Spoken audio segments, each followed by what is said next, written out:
What's up, beautiful people? Welcome back to part 9 of our Pokemon Nameless walkthrough. In the previous episode, we found Team Delta's headquarters, we made our way through, and to our surprise, we found Gallon there. Apparently, Gallon now works for Team Delta. It was a massive shock. We ended up battling and defeating him. But in today's episode, we are going to try and make our way to the next town. Hopefully we can find some more battle arenas, and there are a whole bunch of trainers to take on along this route. When we ended off the last episode, just as we left the headquarters, we did stumble upon some kind of a spy that was creeping around outside of the building. So I don't know what that is about, but we'll try and find out more of what's going on in the story. But now we have arrived at the next little area, which is called Caph Island, and it doesn't look all that big. We'll definitely do some exploring, and we've bumped into our rival friend Gladion. So I thought he might have been interested in a battle, but we're just catching up with him and sharing some information. He's telling us some info about Type Null and Silvally, so hopefully we can get our Type Null to evolve pretty soon. But now that he's rushed off, we can actually get to exploring. It looks like there is a little sea route that heads to another town. If we get enough time in today's episode, we'll try and make our way there too. We are starting off just exploring around the island to see if there's any items hiding in any of these rocks. But as you can see, it's not very big at all. We're going to first enter the Pokemon Center and heal up our team. We did take on quite a few trainers along the route, and we're going to chat to everyone in the Pokemon Center, see if we can get any valuable information. As you leave the Pokemon Center, if you head up north, there is a character here with black hair in the corner, and if you chat to them, you will be able to battle them, but it's a super tough battle, so I'm not sure if we're actually strong enough. Here is the character. Their name is Marley, and he tells us that our Pokemon should be at level 53 before taking them on. So we do have quite a bit of work. I'm not even going to try it at this stage, but we'll definitely come back and take him on a bit later on in the game. And it looks like there is a cave and a mega trainer on one of the mountains. So if we can figure out how to reach him, we'll take him on and try and get another Mega Evolution Stone. And the last little building here is a Pokemart, so we might as well explore it and stock up on a few items, and then we will explore the cave and see if we can reach those outer areas. Unfortunately, it looks like there is no battle arena on Caph Island, so we're going to have to try and make our way to the next town. And there is a little house here with a character, and the character just gave us a Zorua, so that's a really cool gift. I know a lot of people are massive fans of Zorua and Zoroark, so if you've been waiting to get one, you can add it to your team now. We enter the cave, and there's a section that we can't really cross here. There's like a whirlpool in the water. I think we're going to have to upgrade our swimming skill before we can cross those little whirlpools. But we did encounter an Araquanid at level 38, and we caught it. It's an interesting Pokemon. It's a bug and water type, and I'm a big fan of dual type Pokemon. We might just keep it in the PC, or we might add it to the team. I'm not really sure. But we have made our way around this little whirlpool, and we have found a ladder going down. We've also just encountered a level 38 Dugong, so we might try and catch this as well. We're getting some interesting water types added to our collection. And we did it. We caught Dugong, and our Decidueye has leveled up and learned the new move Karate Chop. So that's never a bad thing. We're definitely going to go down the ladder and see where this leads us. Hopefully we can find some of these outer areas.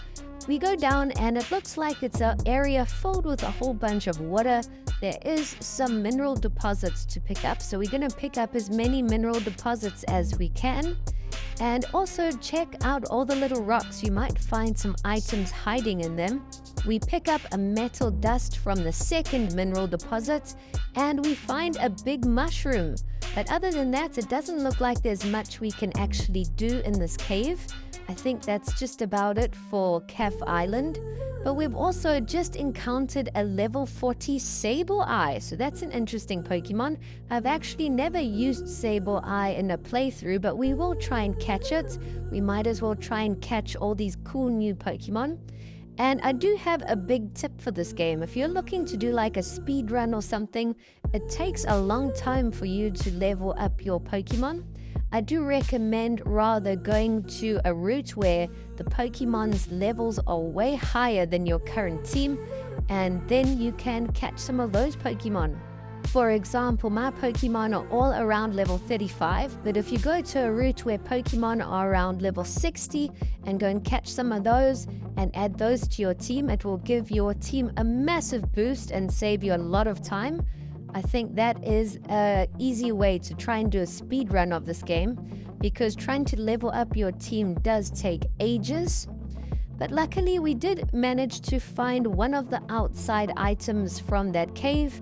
But now we are heading along Doob Path and we have encountered another Mega Guardian. And this is the Mega Guardian for Skarmory. So we'll come back at a later stage when our team is leveled up a bit higher. I think we're going to have to come back along the same path once we have finished exploring, so we'll definitely take on all these tough trainers on our return. Hopefully then our Pokemon will be leveled up a bit higher. But we've also found a little crafting place where you can rest up your team, and we have arrived at Kura Island. It is recommended that your Pokemon be around level 43. We're not quite there, but our Pokemon are around. We're about level 38 or so we'll give it a go. And now we've just bumped into Gemba and Absolve. We're going to chat to them and see what's up. Hopefully one of them will want to battle us.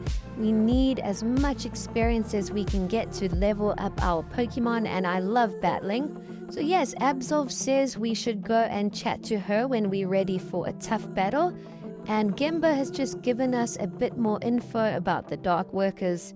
But now that that's out the way, we've healed up our Pokemon and we're going to go right to it and chat to Absolve. Let's see how this battle is going to go.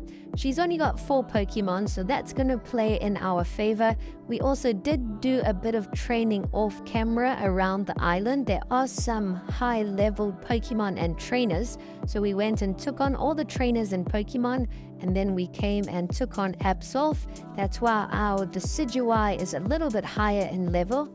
But our Decidueye has now been knocked out, and we have sent out Steelix that's also been knocked out. It looks like the Seadra is quite a weapon. But next up, we've sent out Victreebel, which is just mega evolved. Victreebel is only at level 34, but we have managed to put Seadra to sleep.